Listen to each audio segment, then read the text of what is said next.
പീറ്ററിന് വേണ്ടി ഞാൻ കാക്കാൻ തുടങ്ങിയിട്ട് ദിവസം 2-3 വീട്ടിൽ നിന്ന് പുരുഷന്മാരാരെങ്കിലും വന്നാലല്ലേ കാര്യങ്ങൾ തുറന്നു പറയാൻ പറ്റൂ. എന്താ ഡോക്ടർ? അവരുടെ അസുഖം അറിയാലോ, തലച്ചോറിൽ രക്തസ്രാവമാണ്. മെഡിക്കൽ കോളേജിലോ മറ്റേതെങ്കിലും വലിയ ഹോസ്പിറ്റലിലോ കൊണ്ടുപോയാൽ എന്തെങ്കിലും ചെയ്യാൻ കഴിയും എന്നായിരുന്നു ഞങ്ങളുടെ വിശ്വാസം. പക്ഷേ ഇപ്പോഴത്തെ ഈ സ്റ്റേജിൽ അതിനും സാധ്യത കുറവാണ് ഡോക്ടർ.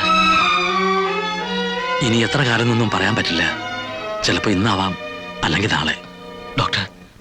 ഡോക്ടർ പറഞ്ഞ മരുന്ന് വാങ്ങിച്ചാ? അതുകൊണ്ടൊന്നും ഒരു കാര്യവുമില്ല. രോഗം മാറാനുള്ള മരുന്നൊന്നും അല്ല അത്. അവരനുഭവിക്കുന്ന വേദനയ്ക്കൊരാശ്വാസം, അത്രേ ഉള്ളൂ. ഇനിയിപ്പോൾ ചെയ്യാനുള്ളത് എത്രയും വേഗം അവരെ വീട്ടിലേക്ക് കൊണ്ടുപോകാന്നുള്ളത് മാത്രമാണ്. കഴിയുമെങ്കിൽ ഇന്ന് തന്നെ ഈ അന്തരീക്ഷത്തിൽ നിന്ന് മാറി എന്നാൽ അവരുടെ മനസ്സിലെങ്കിലും അല്പം ആശ്വാസം കിട്ടും. തൽക്കാലം അവരോട് ഇതിനെക്കുറിച്ചൊന്നും പറയണ്ട. ചിലപ്പോൾ ആ ഒരു ഷോക്ക് മതി എല്ലാം അവസാനിക്കാൻ.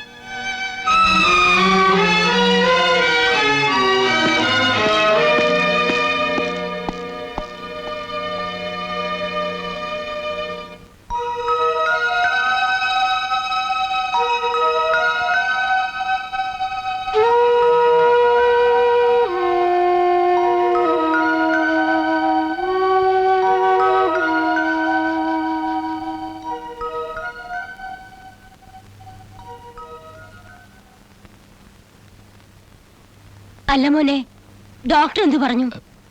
അത് അമ്മച്ചി വീട്ടിലേക്ക് കൊണ്ടുപോകൊള്ളാനാ.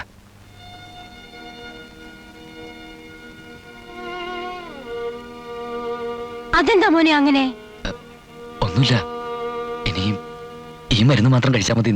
അപ്പൊ മെഡിക്കൽ കോളേജിൽ കൊണ്ടുപോണ്ടായോ? വേണ്ട, അസുഖം വളരെ ഭേദമായിട്ടുണ്ടെന്നാ.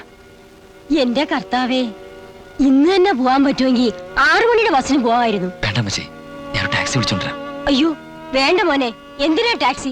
ബസ്സിൽ പോകാനല്ലേ ഉള്ളൂ. സാരമില്ലെന്നേ, ഞാൻ പോരാ. എന്റെ അസുഖം മാറി അമ്മച്ചി. പിന്നെ ഡോക്ടർ കള്ളം പറയോ? എന്തോ അതിപ്പോഴും വേദനയുള്ളതുകൊണ്ട് മോക്ക് തോന്നുന്നതാ. ഈ മരുന്ന് കഴിക്കുമ്പം വേദന താനേ മാറും. അമ്മച്ചി, ഈ സമയത്ത് അച്ചായൻ ഇവിടെ ഇല്ലാതായി പോയല്ലോ. നീ വിഷമിക്കണ്ട മോളെ, നമ്മള് വീട്ടിലെത്തുമ്പം അവനും ഇവിടെ എത്തും. എനിക്കിനി ദിവസവും അമ്മച്ചിയുടെ ഒപ്പം കിടക്കാലോ. അമ്മച്ചി, വണ്ടി വന്നു. ആ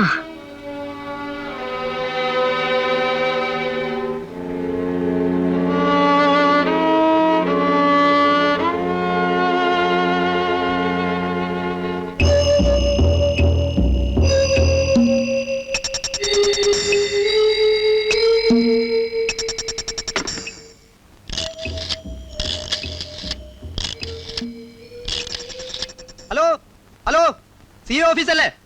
ഞാൻ ഡ്രൈവർ വിശ്വംഭരാണ് സാർ. വടക്കേക്കര സ്റ്റേഷനിലെ PC ശ്രീനിവാസനല്ലേ? അതെ സാർ. ഒളിവിൽ പോയ അയാൾ അടിവാരത്തെ ഗവൺമെന്റ് ഹോസ്പിറ്റലിൽ നിന്ന് കാറിൽ കയറി പോകുന്നുണ്ടോ?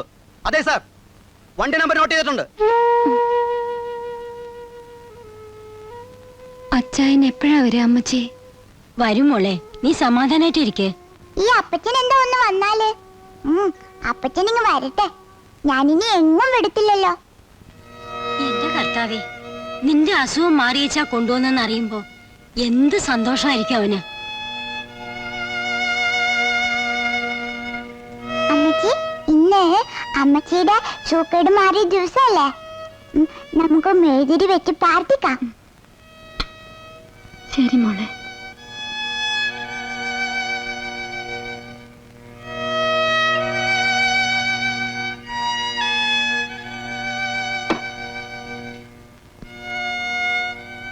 ആ മോനെ, മോളുടെ ഭക്ഷണത്തിന്റെ കാര്യം വല്ലതും ഡോക്ടർ പറഞ്ഞോ? ഇല്ലമ്മച്ചി, എന്താ ഇഷ്ടം വെച്ചാൽ കഴിക്കാം. ആ മോക്ക് പാലപ്പോലെ ഇഷ്ടം. ഞാൻ അടുക്കളയിലിട്ടും ചെല്ലട്ടെ. പിന്നെ ഇനി മരുന്ന് കഴിച്ചാൽ മാത്രം മതിയെന്ന് ഡോക്ടർ പറഞ്ഞോ? അതെ, പറഞ്ഞു. അപ്പോ എന്റെ സൂക്കേട് മാറിയല്ലേ?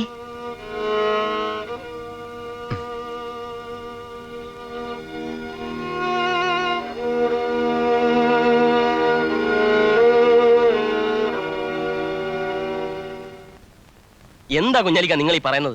അസുഖമായിട്ട് കിടക്കുന്ന മേരിയാവും വിളിച്ച് വീട്ടിൽ കൊണ്ടുവന്നിട്ട് ഞാനൊന്ന് അന്വേഷിക്കേണ്ടതാണോ? അതിപ്പോ നീ അങ്ങോട്ട് ചെന്ന ഓന്റെ കൈ പെടൂലേ? പിന്നെ ഞാൻ എന്ത് ചെയ്യണമെന്നാ നിങ്ങൾ ഈ പറയുന്നത്? നീ ബേജാറാവാതെ ഞാൻ പറഞ്ഞ സ്ഥലത്ത് പോയി കുത്തിരിക്കേ. സംഗതി ഞാൻ അന്വേഷിച്ച് കുടിച്ച് വിവരം തന്നാ പോരെ? ചെല്ല്.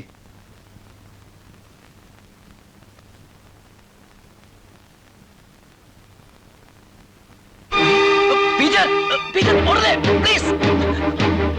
പീറ്റർ, പീറ്റർ നിൽക്ക്. പീറ്റർ, ഞാൻ പറയുന്നത് കേൾക്കൂ. Peter, please.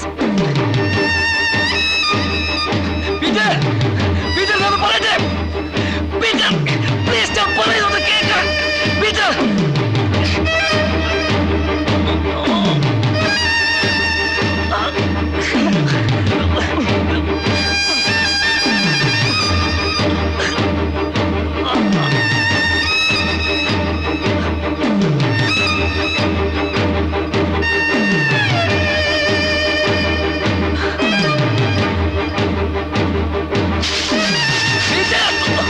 പീറ്റർ, നിൽക്ക് പീറ്റർ, പ്ലീസ്. പീറ്റർ, ഞാൻ പറയുന്നത് കേൾക്കൂ. ഇല്ല, എന്നെ കൊണ്ടുപോകാൻ നിങ്ങൾക്ക് കഴിയില്ല. ഞാൻ പറയുന്നത് കേക്ക് പീറ്റർ. വേണ്ട, എനിക്കൊന്നും കേൾക്കണ്ട. നിങ്ങളെ ചതിച്ചിട്ട് ഞാൻ ഓടി രക്ഷപ്പെട്ടതും ഇത്രയും കാലം പിടിതരാതിരുന്നതും ശിക്ഷയെ ഭയന്നിട്ടല്ല. എനിക്കെന്നെ മേരിയെ രക്ഷിക്കണം.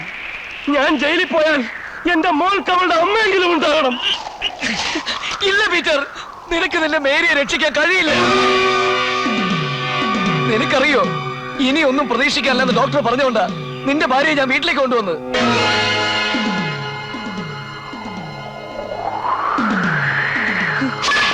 നിന്നെ കൂട്ടിക്കൊണ്ടു പോകേണ്ടത് എന്റെ ആവശ്യമായിരുന്നു.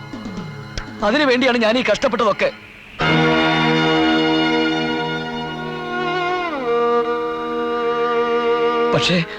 പക്ഷേ ഇപ്പൊ നീ ഇവിടെ നിൽക്കേണ്ടത് അതിനേക്കാൾ വലിയ ആവശ്യമാ. അവരൊന്നും അറിഞ്ഞിട്ടില്ല. നിന്റെ വരവും പ്രതീക്ഷിച്ച് സന്തോഷത്തോടെ കാത്തിരിക്കുക. പൊയ്ക്കോളൂ പീറ്റർ, ഞാൻ തടയില്ല. നിന്നോടൊപ്പം കഴിയാൻ കിട്ടുന്ന കുറച്ച് നല്ല നിമിഷങ്ങൾ, അത് മാത്രമേ ഇനി അവരുടെ ജീവിതത്തിൽ ബാക്കിയുള്ളൂ. ഞാനായിട്ട് നഷ്ടപ്പെടുത്തിക്കൂടാ. ശ്രീനി, എന്റെ മേരി. കരഞ്ഞോളൂ, എല്ലാം കരഞ്ഞു തീർത്തോളൂ. വീട്ടിൽ ചെല്ലുമ്പോ ഒരു തുള്ളി കണ്ണീര് പോലും ബാക്കിയുണ്ടാവാൻ പാടില്ല. കർത്താവേ, സകലത്തിന്റെയും നാഥനായ യേശുവേ, ഞങ്ങൾ അങ്ങയെ സ്തുതിക്കുന്നു, ഞങ്ങൾ അങ്ങയെ പുകഴ്ത്തുന്നു. എന്തുകൊണ്ടെന്നാൽ അങ്ങ് ഞങ്ങളുടെ ശരീരങ്ങളെ ഉയർപ്പിക്കുന്നവനും ആത്മാക്കളെ രക്ഷിക്കുന്നവനുമാവും. ഞങ്ങളുടെ കർത്താവായ ദൈവമേ, ജീവദായകമായ ദിവ്യ സന്ദേശം ശ്രവിക്കുന്നതിനും ഗ്രഹിക്കുന്നതിനും ഞങ്ങളുടെ ബുദ്ധിയെയും മനസ്സിനെയും പ്രകാശിപ്പിക്കണം. അതുവഴി സ്നേഹിക്കണം.